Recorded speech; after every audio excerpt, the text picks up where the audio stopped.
All right, Kristen, thanks. Minute past the hour. Developing now. People in Baltimore are waking up after the first night of mandatory curfews there. Yeah, right now the National Guard troops and armored Humvees are patrolling the now empty streets of Baltimore. We have video just into our newsroom. You can see it's much quieter there this morning compared to just 24 hours ago. That's allowing schools to open back up today to students. But there were some arrests before that curfew went into effect last night. Shortly before 10 p.m. Tuesday night, police in riot gear moved in on crowds of mostly peaceful protesters, instructing them all to go home. But some defiant demonstrators squared off with police, throwing bricks and even rocks. Officers deployed smoke, pepper spray, and made about 10 arrests. Now, many activists believe the tragedy highlights ongoing issues between law enforcement and the communities that they serve. Important for us to establish a national standard for excessive use of force. We can't have Ferguson and Baltimore happening again and again. And as we saw early this week, violence erupted as demonstrators protested the death of 25-year-old Freddie Gray, who died after suffering a spinal injury in police custody. Results of an investigation into his death are due by Friday. We'll stay on top of that. Meantime, we're getting better perspective from the mother in video seen all over the country. It shows Baltimore resident Toya Graham repeatedly hitting her 16-year-old son because she caught him throwing rocks at police during Monday's protests. And at that point, you know, not even thinking about cameras or anything like that, that's my only son. And at the end of the day, I don't want him to be a Freddie Gray. Graham is denouncing the riots. You can see more of her interview coming up on CBS this morning, right after KRQE News 13 this morning. And we posted that video on our KRQE Facebook page, and all morning long we've been hearing what you have to say about it. Colleen E. says, quote, good for her. She's trying her best, as most of us single moms do. Ricardo T. tells us he was critical of her at first. He goes on to say, quote, her fear is well-founded. And Stephanie T. noted, quote, I'm usually not okay with kids getting smacked around, but he is grown enough to know better. And while Melissa M. applauds the mother for taking action, remember to like us on Facebook and join the conversation. Tell us what you think about this. Also, remember to stay with KRQE for the latest on the battle in Baltimore. Remember, you can always check out photos and videos related to the story on our KRQE News app and online at krqe.com. 6:04 and now on to some developing news this morning. UFC champion John Bones Jones is facing a felony hit and run charge this morning after facing a judge. News 13's Gabrielle Burkhart took us behind the headlines to the courthouse, asking Jones about that crash. Mr. Jones, did you have anything to hide the last day? Where were you heading from when the crash happened? Jones avoided our questions. Police say he's not talking with them either. According to police, he ran a red light early Sunday morning at Juan Tabo in Southern, crashing into a pregnant woman's vehicle. Then he ran from the scene. The woman had a broken arm. Jones turned himself into police on Monday and posted a $2,500 bond to get out of jail. This is affecting upcoming competition. Coming up in our next half hour, what UFC president has to say about all this and what will happen to his scheduled match in Las Vegas. New leads this morning in a cold case that was featured in a newly launched program. Albuquerque Crime Stoppers tells News 13 that their hopes in highlighting these cold cases of the month will bring in tips that have run dry, which they've already seen. Yesterday, detectives held a news conference at the scene where Jorge Bjorquez's body was found. This case, we believe, is very solvable. We're just missing one or two pieces of critical information. And again, that's what we believe the public would be able to provide us so that we can get that closure to provide to the family. If you have any information in the Bjorquez murder case, you're asked to call Crime Stoppers at 843-STOP. We turn now to this unbelievable story. What was supposed to be a happy homecoming for Caroline Rotish ended with the winner's car being broken into. It happened during the parade in Santa Fe. Someone broke in and stole her purse. The thief has already used one of her credit cards, but police don't have any suspects just yet. Rotish lives and trains in Santa Fe. No word on any arrests or suspects at this time. It's now 6:06, nearly 41,000. That's how many people the American Cancer Society estimates will die this year from breast cancer alone. It's one of the most common cancers in the U.S. Yeah, many have surgery to remove tumors, but sometimes cancer is left behind. A New Mexico surgeon, though, is using new technology to make sure that doesn't happen. News 13's Catherine Mazzone has the facts for you. Catherine? Adam, the surgery is called a lumpectomy. Doctors remove the tumor while leaving as much of the breast intact as possible. But sometimes they don't get it all. In fact, almost 1 in 4 lumpectomies is followed by an additional surgery. But Dr. Calvin Ridgway, he's a surgical oncologist at Loveless Women's Hospital. He has a better rate thanks to this. It's called margin probe. Now, right during surgery, Dr. Ridgway uses the device to check the edges of the lumpectomy to see if any cancer cells are left. Now, without margin probe, doctors have to send off a surrounding rim of healthy tissue to a pathologist, and that can take days. Plus, surgeons may interpret their findings differently, but margin probe changes that. This technology allows us to check the edge of the lumpectomy specimen at the time of the first operation and decrease the chances of a patient having to come back for a second operation to get more tissue out. Dr. Ridgway says clinical trials show margin probe reduces the need for a second surgery by half. Now, his average for a second surgery is just 9%. Back to you, Adam. Remarkable, Catherine. Thanks. So we know what it does, but how does it work? We're going to have facts about that coming up in our second half hour here on KRQE. So stay with us for that. When more than 100 sailboats took off as part of a race last week, and racers unknowingly headed right into a deadly storm. One of those sailors whose video captured a lost crew in the treacherous waters received some good news this week. In it, you can see them trying to maintain the boat when off in the distance you see another boat with 3 other people in it. The storm's intensity proves to be too much, and in seconds, the boat is gone. The sailor says he regrets not being able to get to them, but just this week he learned that those passengers had indeed been rescued. 10 boats sank in all. 2 people are confirmed dead. 5 others are still missing.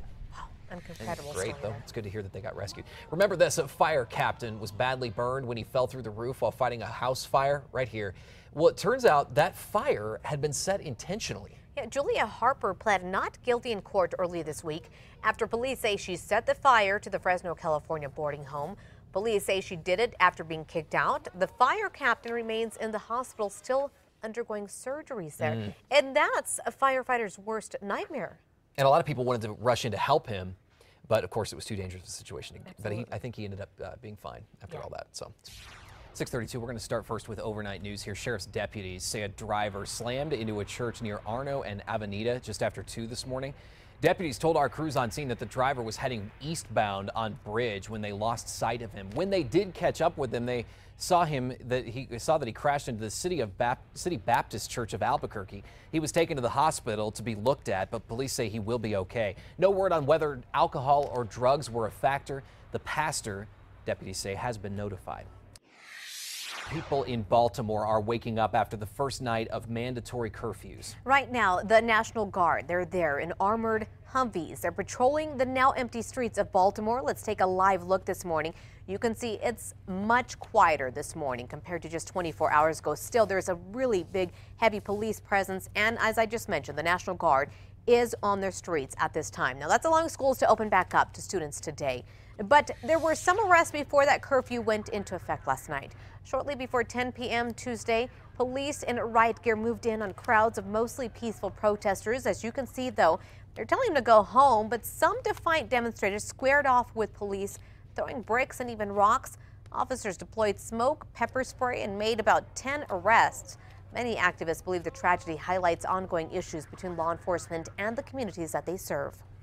Important for us to establish a national standard for excessive use of force. We can't have Ferguson and Baltimore happening again and again.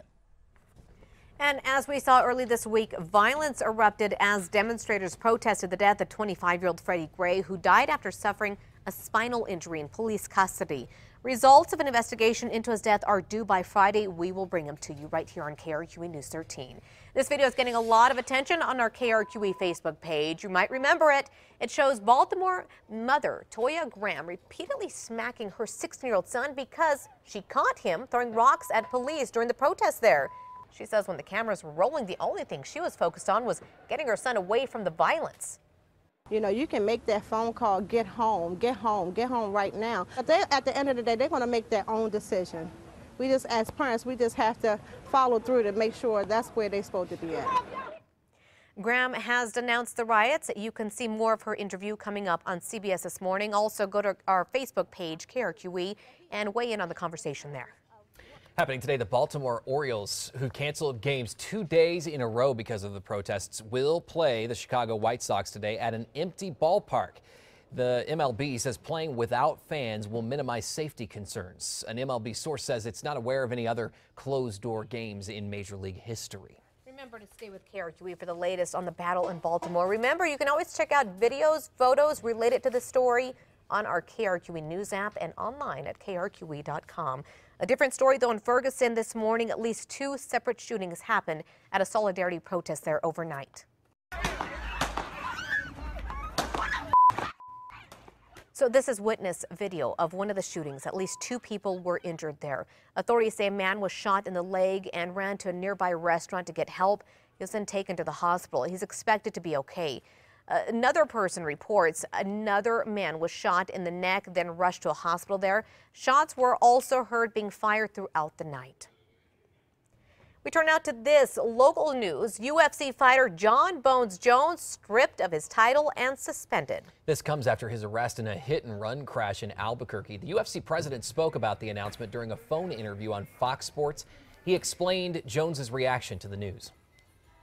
Obviously, when you have a guy like Jon Jones who has defended his title as many times as he has, and for us to have to go in and strip him of his title and suspend him, you know, it's not fun. But you know what they say: the show goes on. This means that Jones will not defend his light heavyweight title next month at UFC's big event in Las Vegas. Police say Jones ran a red light at Juan Tabo and Southern on Sunday, crashed into a car carrying a pregnant woman, then ran from the scene. He is facing a felony hit-and-run charge because the woman broke her arm. Police also found a marijuana pipe and residue, they say, in the car, but he's not facing any sort of drug charges. Jones tweeted that he has a lot of soul searching to do. He said, quote, sorry to everyone that he's let down. New this morning, the dean of UNM's law school is stepping down over policy disagreements. According to the Albuquerque Journal, David Hearing is leaving just 2 years after taking over at the law school. He'll resign July 1st. The university will accept applications for Hearing's position from senior UNM law school facility. The university says it will now not be conducting a nationwide search. Also new this morning, the food fight continues at UNM. This morning, we've learned a petition is set up. Earlier this week, we told you about the contract with 2 locally owned restaurants and UNM that had ended, the Sahara Restaurant and the Times Square Deli. Now a group has started a petition on change.org to keep both the restaurants and its employees. As of an hour ago, there were a little more than 400 signatures, with the goal of trying to reach 1,000. UNM plans to replace those restaurants with the national chain and with Wise Pies Pizza. The businesses are supposed to move out by May 22nd. It's now 6:37. With more than 230,000 new cases every single year, chances are you know someone who is or has battled breast cancer. A lot of people are affected, and a New Mexico surgeon is finding success with a new device designed to cut down on a patient's chances of having to have a second surgery. News 13's Catherine Mazzone has more on what he's developed. Catherine? That's right, Adam. He's the only doctor in New Mexico using this new device. With more than a dozen cases under his belt, only 9% have needed a second surgery. That's 60% less than the national average. Margin probe is a device used to check the edges of the lumpectomy and see if there are any cancer cells at the edge. Loveless Women's surgical oncologist Dr. Calvin Ridgway says without margin probe, surgeons surgically remove a tumor and surrounding rim of healthy tissue and then send it off to pathologists. It takes a few days while they check it under a microscope to make sure all the cancer's gone. Now with margin probe, Ridgway says they can check that during surgery. Margin probe sucks up tissue and then tests it with the radio frequency. Spectrum. I don't know if you remember from high school chemistry when you would have colored solutions and measure the light that passed through them. It's similar to that. Now, if the results come back positive, Ridgway then takes more tissue during surgery. Ridgway says someday margin probe could be used for other types of cancer, but right now the technology just isn't there. Back to you. It's fascinating. There are only about 60 margin probes in the U.S. Loveless Women's Hospital has the only one in New Mexico. On to this new this morning, we've learned that the death toll from the earthquake that hit Nepal is now risen to more than 5,000. And meanwhile, residents there are desperately awaiting aid. It's been 4 days since the magnitude 7.8 quake shook that area. Hundreds of thousands of people are still living in the open without clean water. Amid the devastation, French rescuers managed to pull a survivor from the ruins of a 3-story hotel in Kathmandu.